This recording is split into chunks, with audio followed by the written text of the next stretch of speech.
Pernahkah kalian mendengar nama Abu Salamah bin Abdurrahman bin Auf? Mungkin sebagian besar dari kita lebih akrab dengan nama ayahnya, Abdurrahman bin Auf, salah satu sahabat Nabi yang dijamin masuk surga, terkenal kaya raya, dan sangat dermawan. Tapi kisah kali ini bukan tentang sang ayah, melainkan tentang putranya yang luar biasa, seorang raksasa ilmu dari Madinah yang membangun kemuliaannya sendiri, bukan sekadar mewarisi nama besar. Abu Salamah lahir di pusat peradaban Islam saat itu, kota Madinah. Bayangkan, sejak kecil ia sudah dikelilingi oleh para sahabat Nabi. Suasana di sekelilingnya adalah ilmu, iman, dan ketakwaan. Ini bukan lingkungan biasa. Ini adalah universitas kehidupan terbaik yang bisa didapatkan seseorang. Ia tidak menyia-nyiakan kesempatan emas ini. Ia menyerap ilmu langsung dari sumber-sumber utamanya. Siapa saja guru-gurunya? Sebut saja nama-nama besar seperti Ummul Mukminin Aisyah radhiyallahu anha, Abu Hurairah sang penghafal ribuan hadis, dan Ibnu Abbas sang ahli tafsir umat ini.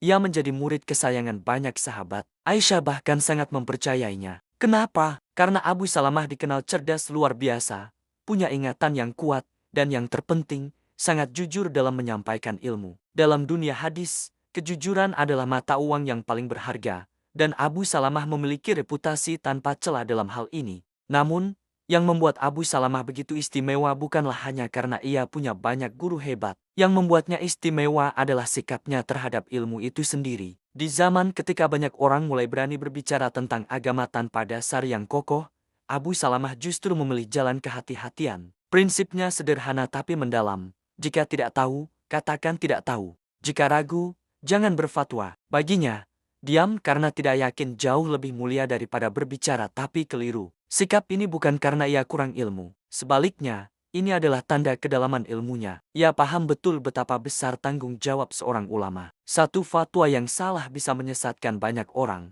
Satu hadis yang salah diriwayatkan bisa merusak ajaran Rasulullah.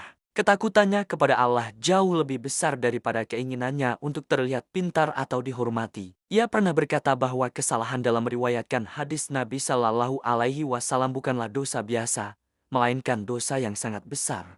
Karena itu, ia sangat selektif. Ia lebih memilih dikenal sebagai orang yang sedikit meriwayatkan hadis daripada mengambil risiko salah menyampaikan satu huruf pun dari sabda Nabi. Dalam bidang fikih, Abu Salamah adalah salah satu pilar utama mazhab Madinah sebelum era Imam Malik. Bersama ulama besar lainnya seperti Said bin Al-Musayyib, ia menjadi rujukan umat. Mereka sering berdiskusi, bertukar pikiran, dan bersama-sama membangun fondasi fikih yang berlandaskan pada Al-Quran, hadis sahih, dan praktik para sahabat yang mereka saksikan langsung. Fikih mereka adalah fikih yang hidup, praktis, dan sangat terikat dengan dalil. Sekarang, mari kita bicara tentang sesuatu yang sering kali menjadi ujian terbesar bagi manusia, harta. Abu Salamah adalah anak dari Abdurrahman bin Auf. Kita tahu betapa melimpahnya harta ayahnya. Jika ia mau, Abu Salamah bisa hidup dalam kemewahan yang tak terbayangkan. Ia bisa membangun istana, menikmati segala fasilitas dunia, dan hidup tanpa perlu bekerja seumur hidupnya. Tapi apa yang ia pilih?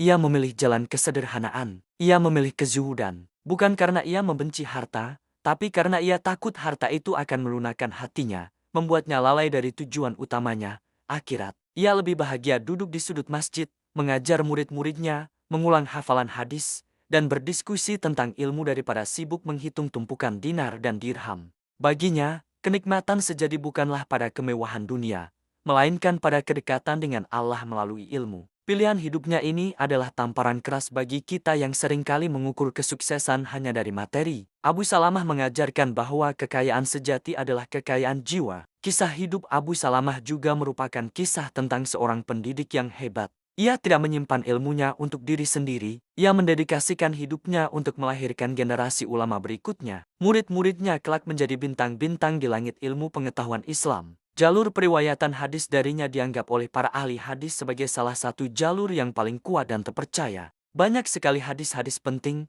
terutama yang berkaitan dengan hukum-hukum fikih, sampai kepada kita hari ini melalui perantara beliau. Jasanya dalam menjaga dan menyebarkan sunnah Nabi sungguh tak ternilai. Di akhir hayatnya, Abu Salamah wafat di kota yang sangat ia cintai, Madinah. Ia meninggal bukan sebagai pejabat, bukan sebagai orang kaya yang dipuja-puji, dan bukan pula dalam pusaran konflik politik. Ia wafat dalam keadaan terhormat tapi sunyi. Yang ia tinggalkan bukanlah warisan harta, melainkan warisan ilmu yang bersih, reputasi yang cemerlang sebagai periwayat yang amanah, dan sebuah nama yang hingga kini terus disebut dengan penuh rasa hormat oleh para ulama. Jadi, jika kita ingin merangkum siapa itu Abu Salamah dalam beberapa kata, ia adalah ulama Madinah yang hatinya bersih dari ambisi dunia, ilmunya kokoh, lisannya terjaga, terlahir kaya, tapi memilih untuk hidup zuhud.